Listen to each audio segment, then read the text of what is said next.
సునాదస్వరము ఫిబ్రవరి 15. అయితే ఇంకను ఆయన నీకు నోటి నిండా నవ్వు కలగచేయును. యోబు గ్రంథము 8వ అధ్యాయము 22వ వచనం. మన దేవుడు మనల్ని సంతోషంతో నింపే దేవుడు. అందుకే ఈ రోజున వాగ్దానం చేస్తున్నాడు, నీకు నోటి నిండా నవ్వును కలగచేయును అని చెప్తున్నాడు. మరి ఆయన ప్రజలు ఎప్పుడు కూడా సంతోషంతో, సమాధానంతో, ఆనందంతో జీవించాలని ప్రభువు కోరుతున్నాడు. అందుకే మనం 126వ కీర్తనలో చదివినప్పుడు, మరి యెహోవా తన ప్రజలను చెరలోంచి రప్పించినప్పుడు మన నోటి నిండా నవ్వుండెను, మన నాలుక ఆనంద గాయనంతో నిండి ఉండెనని రాయబడింది. ఎప్పుడైతే మనకున్న సమస్యలు, మనకున్న ప్రతి పరిస్థితిని దేవుడు విడిపించి గొప్ప కార్యాలు చేసినప్పుడు మన నోటి నిండా నవ్వు ఉంటుంది. మన నాలుక సంతోష గానముతో మనము దేవుని స్తుతి చేస్తాం.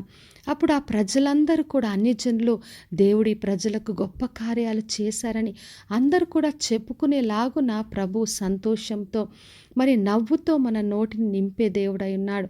మరి కన్నీటితో విత్తిన ఎటువంటి సమస్యలు ఉన్నప్పటికీ కూడా సంతోష గానంతో పనులు మోసుకునే విధంగా దేవుడు మనల్ని దీవిస్తానని మనకు వాగ్దానం చేస్తున్నాడు.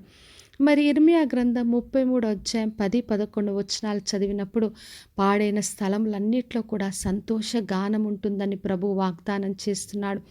ఎంతగా దేవుడు సంతోషాన్ని ఇస్తాడు అంటే, ప్రతి ఒక్కరు కూడా దేవుడు మంచి దేవుడు అని చెప్పి ఆయనను కృతజ్ఞతాస్తులతో దేవుని స్తుతించులాగున దేవుడు మన నోటి నిండా సంతోష గానంతో నింపుతాడు.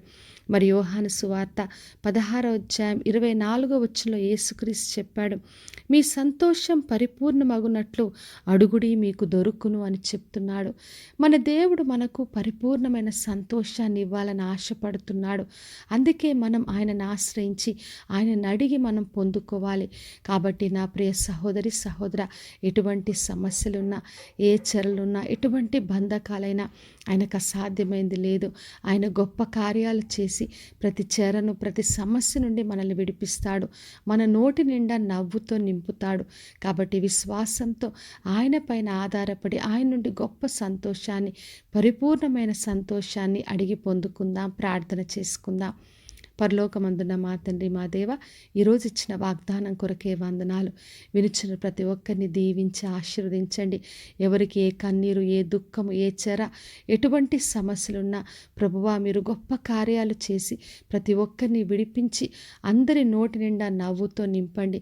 ప్రతి ఒక్కరు కూడా దేవుడు గొప్ప కార్యాలు చేశాడని చెప్పి మిమ్మల్ని స్తుతించులాగున ప్రతి ఒక్కరిని దీవించమని యేసు నామములో అడిగి వేడుకొంచున్నాను తండ్రి, ఆమేన్. ఈ శుభవచనము వినిచున్న ప్రతి ఒక్కరి జీవితంలో నెరవేర్చబడునుగాక. నేను మీ ప్రియ సహోదరి మంజులా చరణ్.